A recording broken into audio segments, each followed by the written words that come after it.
Hello बच्चों, कैसे हो आप लोग।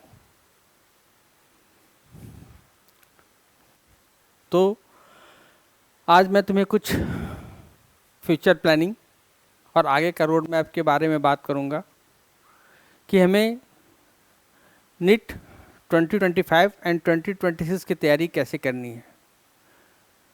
2025 कहने का मतलब यह है कि जो बच्चे अभी 12th में हैं वो अगले साल नीट में अपियर होंगे। जो बच्चे 10 to 11th मूविंग हैं वो 2026 में अपियर होंगे। तो हमें तैयारी जो करनी है उस पे हमें किस पे फोकस करना, बताओ बच्चों, क्या करनी है, हमें किस तरह से तैयारी करनी है बायो की कि 360 तो हमें एक ही चीज़ फॉलो करनी है, वो है एनसीईआरटी एंड एनसीईआरटी की बुक। इस बुक को हमें बहुत ही अच्छे तरीके से इन डेप्थ स्टडी करनी है। हर एक चैप्टर को स्टडी करनी है। हर एक चैप्टर में बहुत सारा टॉपिक है, उस टॉपिक को अच्छे से समझना है। उस टॉपिक से रिलेटेड जितने भी PYQs हैं जो आया हुआ है उसे हमें सॉल्व करना है। और साथ साथ में कुछ इम्पॉर्टेंट जो क्वेश्चंस अराइज होता है पढ़ने के दौरान, कुछ MCQ बनता है, उसे हमें बनाना है और उसे सॉल्व करना है। तो NCERT 11th एंड 12th दोनों मैं स्टार्ट करूंगा सो डैट कि जो 12th के बच्चे हैं वो तो 12th के रिवीजन करेंगे तो उनकी बोर्ड की भी तैयारी होगी और जो नीट वो 2025 में अपियर होंगी उसमें भी उनको बेनिफिट होगा। साथ साथ वो जो अभी 12th में है वो उनका जो 11th का पोर्शन वो भी रिवाइज कर लेंगे वो। तो मैं डेली इसमें वीडियो डालूंगा NCERT को फोकस करते हुए, NCERT को फोकस करते हुए नहीं बल्कि NCERT को ही पढ़ाते हुए।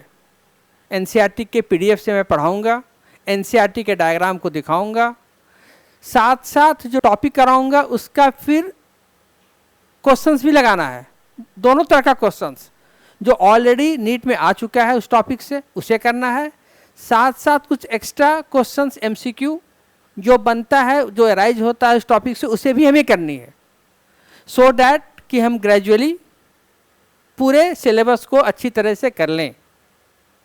साथ में जब चैप्टर खत्म हो जाएगा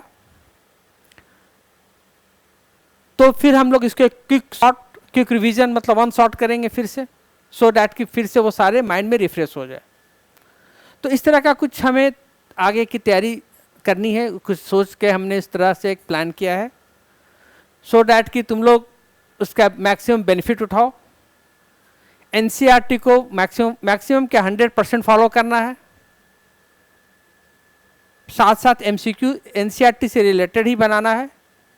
ठीक है, तो उस सबको ध्यान में रखते हुए हमने ये एक सेशन तैयार, आज इंट्रोडक्टरी मैंने डाला है उसे मैं फिर इम्प्लीमेंट करूँगा। ठीक है, तो आज मैं तुम्हें कुछ हल्का सा कुछ इंट्रोडक्शन दे देता हूँ। मैं चैप्टर फर्स्ट जो क्लास 12 की है, sexual reproduction the flowering plants, उसमें मैं पहले वीडियो डालूंगा। उसमें भी तुम्हारी क्या होगी, सेशन होगी। सेशन मीन्स सीरीज चलेगा एक, जैसे मान लो चैप्टर एक है 1 तो वो कुछ लंबा चैप्टर है तो उसमें तुम्हारी 5-6 वीडियो जाएगी, तो 5 to 6 डेज मैं कंटिन्यूसली उस पर वीडियो डालूंगा topic wise with MCQs and with PYQs। ठीक है, और फिर इस चैप्टर को, पूरे चैप्टर को वन शॉट में मैं इसको फिर तुम्हें करवाऊंगा। ठीक है, तो अब जैसे देखो ये चैप्टर है, मैं तुम्हें कुछ इंट्रो दे रहा हूँ, आज मैं पढ़ा नहीं रहा हूँ। Sexual reproduction the flowering plants. ठीक है, तो फ्लावरिंग प्लांट्स की जब बात आएगी तो फ्लावर्स की बात आएगी, क्योंकि तुमने 11th में पढ़ लिया morphology. Morphology means study of external feature of living organism, चाहे वो प्लांट हो चाहे एनिमल्स हो, आइदर बीट प्लांट और एनिमल्स। तो प्लांट के जब हम एक्सटर्नल स्ट्रक्चर के बारे में जिस बायो के जिस ब्रांच में पढ़ते हैं उसे क्या बोलते हैं, मॉर्फोलॉजी। तो मॉर्फोलॉजी में तुमने morphology of the flowering plants तुमने 11th में ऑलरेडी कर लिया है। तो देखो यहाँ पे क्या है तुम्हारी कि जब फ्लावर की बात कर रहे हैं तो फ्लावर क्या है तुम्हारा, प्लांट में क्या होता है पता है ना, root, stem, leaf and flowers. तो रूट, स्टेम, लीफ इसे हम क्या बोलते हैं, वेजिटेटिव पार्ट, क्योंकि वह रिप्रोडक्शन में पार्टिसिपेट नहीं करता है। फ्लावर को ही हम लोग रिप्रोडक्टिव स्ट्रक्चर बोलते हैं। तो फ्लावर्स के कुछ पार्ट होते हैं, ठीक है, तो उस पार्ट्स में क्या है, सेक्स ऑर्गन है, मतलब वो रिप्रोडक्टिव स्ट्रक्चर है, ठीक है। तो वहाँ पे रिप्रोडक्टिव स्ट्रक्चर होगा तो रिप्रोडक्शन होगा। रिप्रोडक्शन फिर दो तरह का हो जाता है, एसेक्सुअल एंड सेक्सुअल, ठीक है। तो उसका डिफरेंस पहले वाले एनसीईआरटी में था, वो चैप्टर डिलीट हो गया है। तो यहाँ पे हम सेक्सुअल रिप्रोडक्शन की बात कर रहे हैं। तो सेक्सुअल रिप्रोडक्शन में क्या होगा, सेक्स ऑर्गन्स का इन्वॉल्वमेंट होगा, means it is by parental, जबकि यूनिसेक्सुअल क्या होता है, यूनिपेरेंटल होता है, ठीक है। तो जब सेक्सुअल रिप्रोडक्शन होता है तो यहाँ पे मेल एंड फीमेल गैमेट्स पहले बनेगा, फिर मेल एंड फीमेल गैमेट्स का फ्यूजन होगा, ठीक है। तो फिर जागोट बनेगा, तो ऐसा प्रोसेस है। तो मैं तुम्हें कुछ थोड़ा सा पहले फ्लावर्स के बारे में बता देता हूँ तुम्हें, थोड़ा सा जस्ट एक ब्रीफ आइडिया देके कि देखो ये मान लो फ्लावर है। तो जब फ्लावर हो गया तो ये क्या हो गया, this is the stock of the flower, this one is the stalk of flower, and stalk of flower is known as peduncle or pedicel. A stalk of flower, this is the stalk of flower.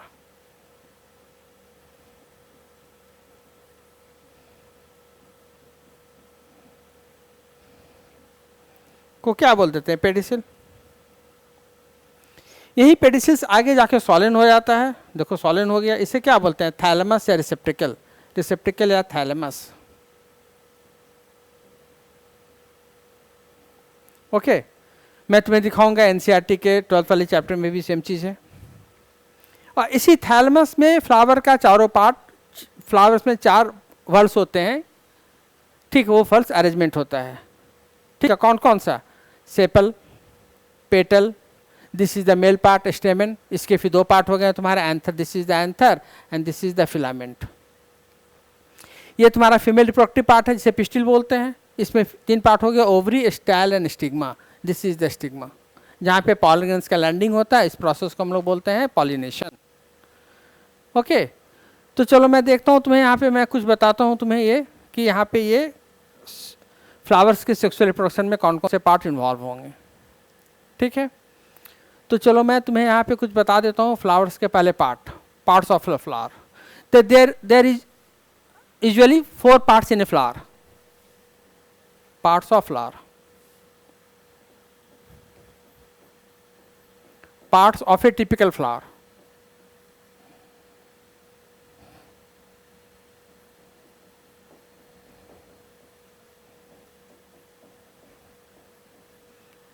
इसे भी मैं लिख देता हूँ ऐसा ही,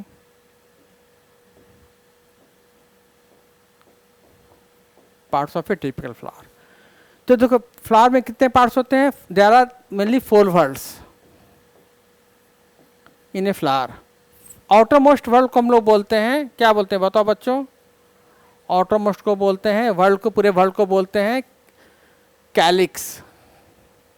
इसके एक unit को, एक पार्ट को बोलते हैं सेपल। ये जनरली कैसा होता है, ग्रीन कलर का होता है, ग्रीन कलर का होता है। जिसे तुम लोग देखते हो कि जब फ्लावरिंग होती है प्लांट में तो डायरेक्ट फ्लावर नहीं निकलता, सभी तुम लोग जानते हो। पहले क्या होता है, बडिंग, बर्ड होता है। तो ये बर्ड जो होता है वो प्रोटेक्टेड होता है ग्रीन कलर वाले लीफ लाइक स्ट्रक्चर से, जिसे बोलते हैं सेपल।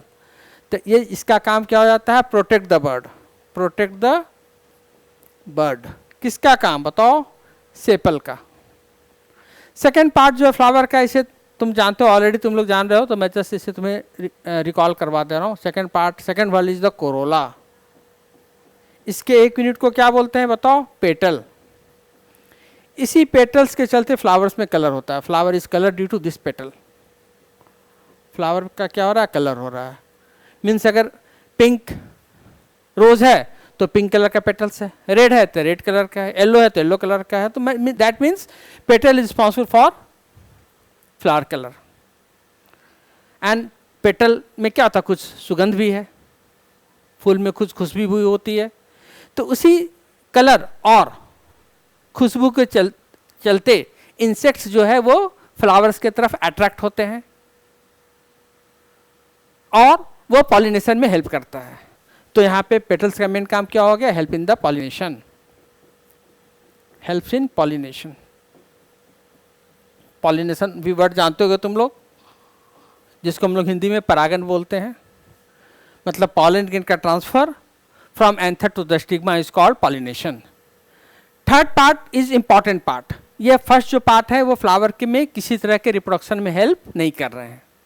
अभी हम लोग क्या पढ़ रहे हैं, सेक्सुअल रिप्रोडक्शन। तो ये पार्ट जो है फ्लावर के, वो प्लांट के रिप्रोडक्शन में हेल्प नहीं कर रहे हैं। कैलिस का काम हो गया बर्ड को प्रोटेक्ट करना, सेपल का जो ग्रीन कलर का होता है जनरली। पेटल्स जो कलर्ड है ये हेल्प करेगा पॉलिनेशन में। And third part is the androecium. Third part is the androecium.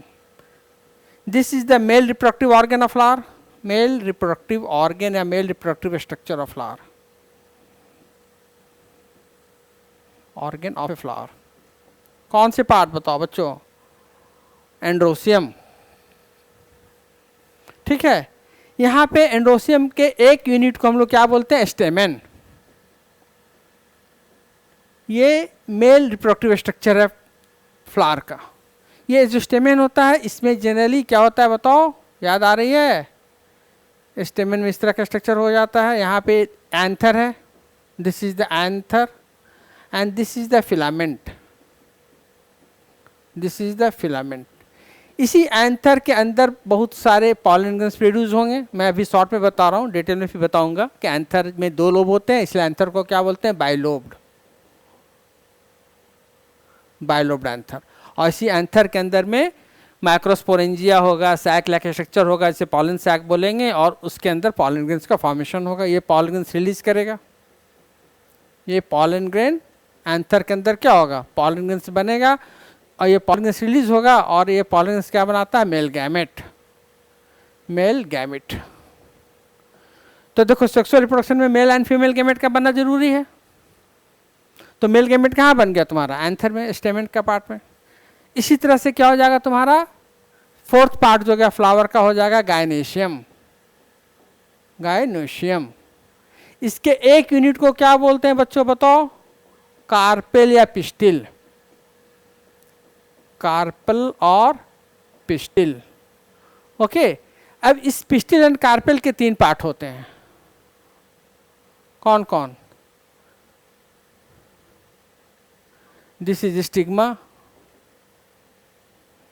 this one is the style, and this one is the ovary. This one is the ovary. Ovary के अंदर वाले wall पे एक soft structure होता है, soft spongy, रुई की तरह, कॉटन की तरह यहाँ पे लगा रहता है। इस तरह से मैं रेड कलर से बना दिया। इसे बोलते हैं प्लेसेंटा। इसे बोलते हैं प्लेसेंटा। इस तरह का होगा, कुछ यूँ दिखेगा। ठीक है, इसे थोड़ा सा मैं बोल्ड कर देता हूँ इस तरह से। क्या बन रहा है बच्चों बताओ? ये प्लेसेंटा, ओवरी के इनर वॉल पे। ओके, इसी प्लेसेंटा से एक स्टॉक के थ्रू ये ओव्यूल लगा रहता है। This is the ovule. मैं एक ही बना रहा हूँ यहाँ पे, ओव्यूल हो गया। This is the ovule. इसी ओव्यूल के अंदर क्या हो जाएगा? Female gamete. Female gamete. तो अब देखो यहाँ पे क्या वर्ड होता है? फर्टिलाइजेशन। नेक्स्ट में आ रहा हूँ मैं। यहाँ पे मैंने बना दिया मेल की तरफ में, मतलब एंडोसियम जो है वो मेल यूनिट है, वो क्या बना दिया? Male gamete. और यहाँ पे गायनेसियम जो फीमेल यूनिट है फ्लावर का, वो क्या प्रोड्यूस कर दिया? यहाँ पे फीमेल गैमेट। तो गैमेट का फॉर्मेशन हो गया यहाँ पे। तो फर्टिलाइजेशन में क्या होता है बताओ? फर्टिलाइजेशन को हमें सेंटर में रखना है। फर्टिलाइजेशन को कहाँ पे रखना है? सेंटर में।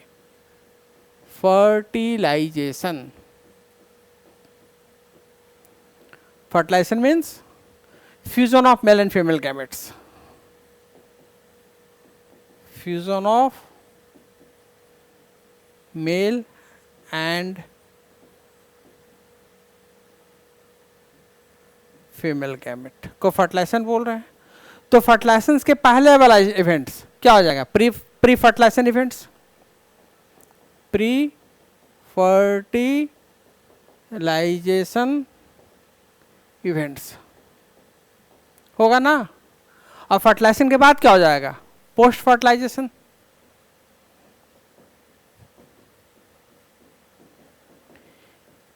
यही तुम्हें अभी पढ़नी है sexual reproduction in the flowering plants में। फर्टिलाइजेशन के पहले प्री फर्टिलाइजेशन इवेंट्स, और फर्टिलाइजेशन के बाद वाले को पोस्ट फर्टिलाइजेशन। तो हमने सेंटर में किसको रखा? फर्टिलाइजेशन को। तो प्री फर्टिलाइजेशन इवेंट्स में क्या होगा? मेल एंड फीमेल गैमेट का फॉर्मेशन होना, mail gamete and female gamete का फॉर्मेशन होना, फिर मेल और फीमेल गैमेट का एक दूसरे के पास पहुंचना, ट्रांसफर होना। तो पहला फॉर्मेशन हो गया, दूसरा स्टेप क्या हो गया? Transfer, transfer of male gamete up to the female gamete. ठीक है, जब ट्रांसफर होगा मेल गैमेट का फीमेल गैमेट तक, तभी तो फर्टिलाइजेशन होगा। ठीक है, तो फर्टिलाइजेशन हो गया। फर्टिलाइजेशन के बाद क्या बन जाएगा? Male and female gamete fuse करेगा तो पता तुम लोग को क्या बन जाता है? जाइगोट। ठीक है, जाइगोट किसमें डेवलप कर जाएगा? एम्ब्रियो में। तो ये क्या हो गया तुम्हारा? पोस्ट फर्टिलाइजेशन इवेंट्स का एक रफ आइडिया हो गया तुम्हें। ठीक है, तब देखो यहाँ पे मैं जब सेक्सुअल रिप्रोडक्शन की बात कर रहा हूँ, तो सेक्सुअल रिप्रोडक्शन में दो इवेंट इंपॉर्टेंट हैं, to important event of sexual reproduction, जिसके चलते क्रोमोसोम नंबर एक जनरेशन से दूसरे जनरेशन में कांस्टेंट रहता है। ठीक है, वो इवेंट क्या बताओ? Two important events in sexual reproduction. कौन कौन सा? टू इंपॉर्टेंट इवेंट्स, टू, जो हेल्प करता है,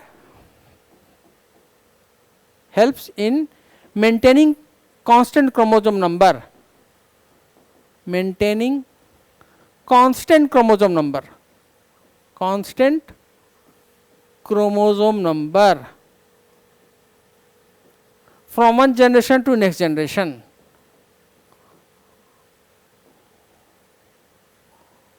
from one generation to next generation।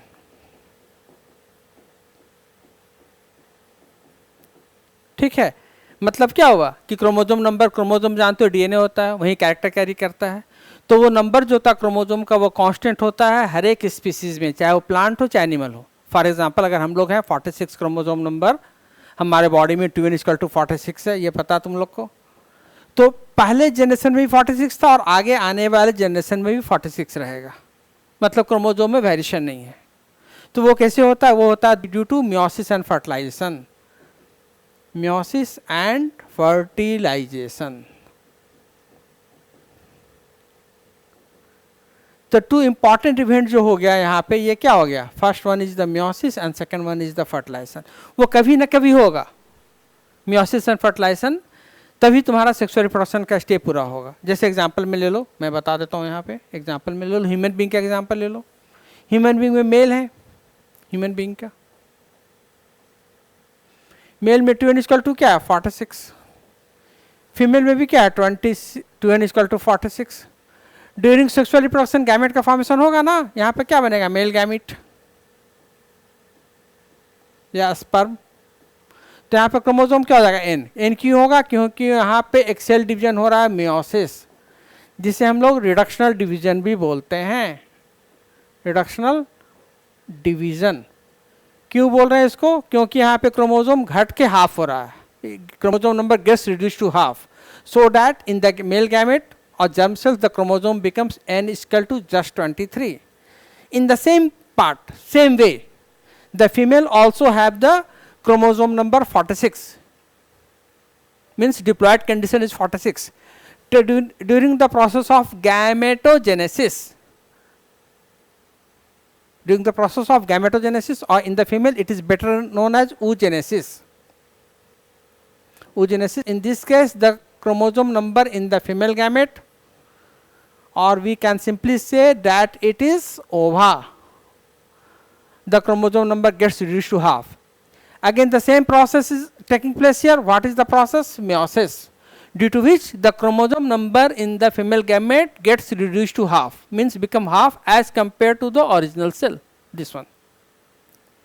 Okay, then what you have seen that in the male side the chromosome number is half, male gamete contain the half the chromosome number, and female gamete also have half the chromosome number, means it is haploid condition. When both these two gametes fuse together, means fusion of male gamete with the female gametes takes place. This process is known as fertilization, resulting in the restoration of chromosome number again to the diploid condition. Okay, जैसे देखो n equal to क्या था यहाँ पे 23, n equal to यहाँ पे क्या 23, तो यहाँ पे 2n इक्वल टू क्या होगा बच्चों बताओ 46 हो गया ना. दिस इज द जाइगोट, तो जाइगोट का फॉर्मेशन हो गया यहाँ पे. This is the zygote. तो विच important step is you are seeing here? First one is the two event, first one is the meiosis and second one is the fertilization. तो meiosis में chromosome half हो गया, male side में half, female side में half. Fusion हुआ sexual reproduction में male and female gametes का, तो क्या बन गया बताओ बच्चों यहाँ पे जाइगोट बन गई ना. 2n इक्वल टू 46 हो गया. अब बताओ एक और यहाँ पे पॉइंट है कि जाइगोट आगे डिवाइड करके क्या बनाएगा एम्ब्रियो. तो इस प्रोसेस को हम लोग बोलते हैं एम्ब्रियोजेनेसिस. तो during the formation of embryo from the zygote, zygote is the single celled structure, single cell structure. तो जाइगोट में कैसा डिवीजन होगा then again it will take place mitosis.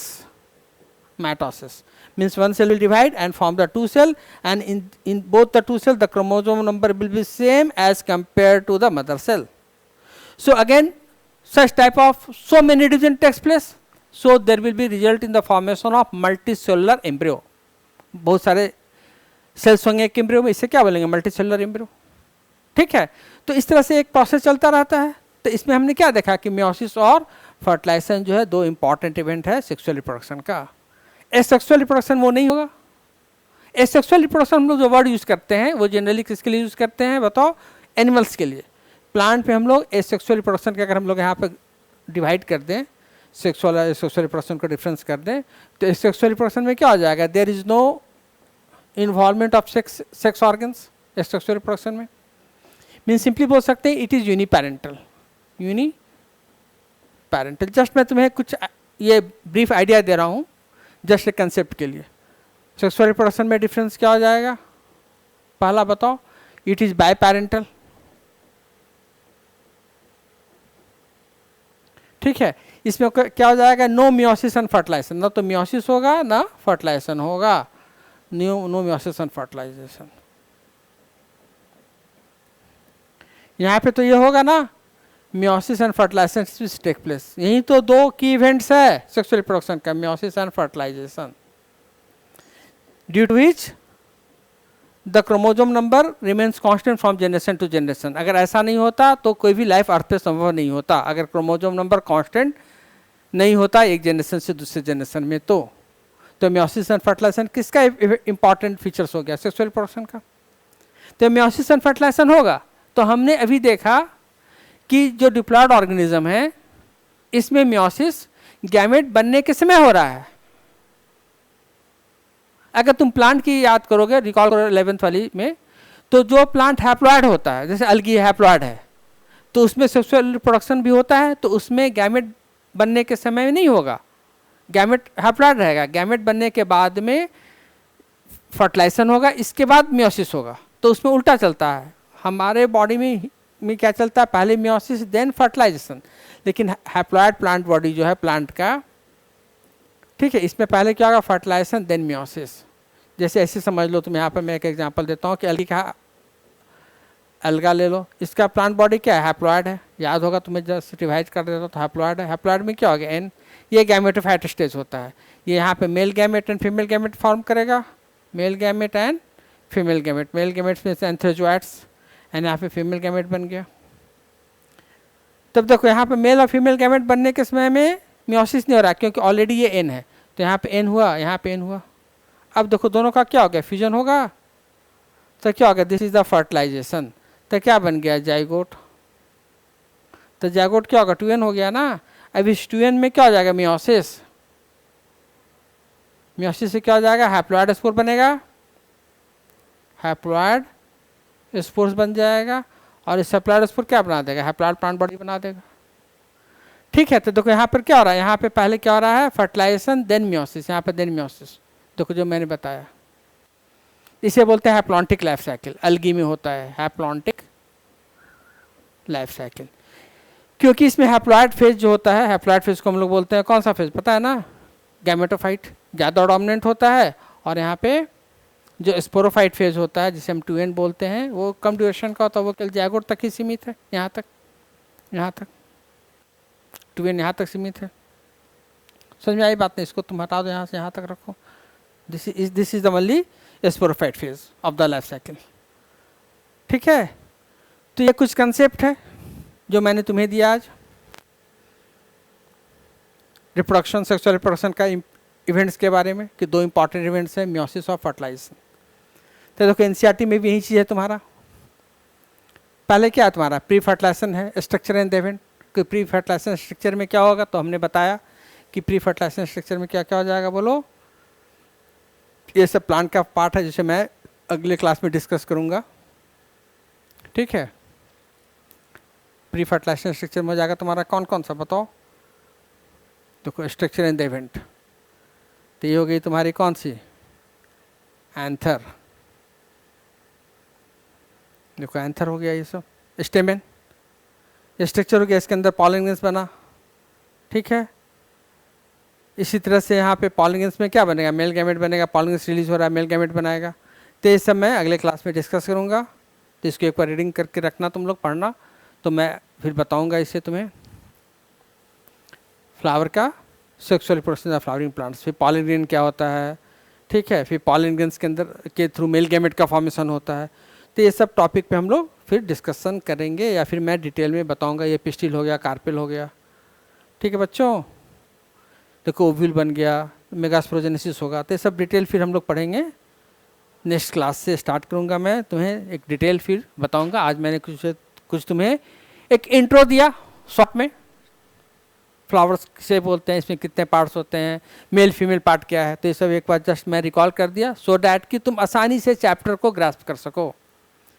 तो कभी इसी एनसीईआरटी से ही तुम्हारा एस्क्यूटेलम जो है, मेज का जो स्ट्रक्चर है, मेज का सीड का, तो इसमें पूछा भी था एक फिगर में, मैं दिखा देता हूँ, नीट जो कल हुई है 2024 में, इस फिगर से एक क्वेश्चन भी था यहाँ पे।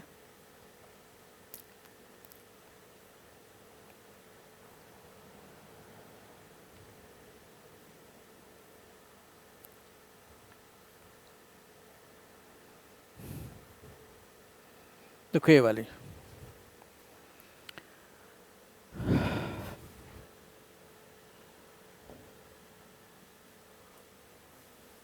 तुम्हें ये यहाँ पे ये था, ये आइडेंटिफाई करना था तुम्हें कि ये क्या है, मतलब रूट किससे बनेगा। इस पार्ट का नाम तुम्हें आइडेंटिफाई करना था, यहाँ पे सी करके था, वहाँ पे तुमको आइडेंटिफाई करना था, इस पार्ट का नाम लिखना था कि जो रूट बनाएगा। ठीक है, तो रेडिकल क्या होता है, रेडिकल रूट बनाता है, पता तुम्हें। तो जस्ट सिंपल सा था, क्या इसी फिगर से था। इस बार जो एक दिन पहले एग्जाम हुई है नीट 2024 का पेपर में देखना, इस फिगर से बेस्ड तुम्हारा क्वेश्चन था, बहुत ही सिंपल क्वेश्चन था। ठीक है बच्चों, तो इस तरह से हम लोग इसको करेंगे, सो डैट कि एनसीईआरटी को ही हमें करना है, बार बार करना है, इतना करना है कि एनसीईआरटी का एक एक लाइन हमें दिमाग में सेट हो जाए। कि अगर मान लो अगर ये पूछा कि रेडिकल का फिगर कहाँ पे, स्क्यूटेलम का फिगर कहाँ पे, तो हमारे माइंड में एक मैप बन जाए कि स्क्यूटेलम कहाँ पे, तब समझ लो तुम्हारी एनसीईआरटी की तैयारी पूरी हो चुकी है नीट के लिए। जब तक नहीं करना तब तक तुम्हें बार बार एनसीईआरटी पढ़नी है, 5 टाइम्स 6 टाइम जितने भी टाइम्स लगे तुम्हें एनसीईआरटी को रीडिंग करना है, पढ़ना है। मैं तुम्हें हेल्प करूँगा, कुछ डाउट्स होगा कमेंट बॉक्स में डालना, मैं इसका रिप्लाई अगले क्लास में ज़रूर दूंगा, तुम्हारी डाउट्स को क्लियर करूँगा। ओके बच्चों, चलो till then bye bye and see you again in next video.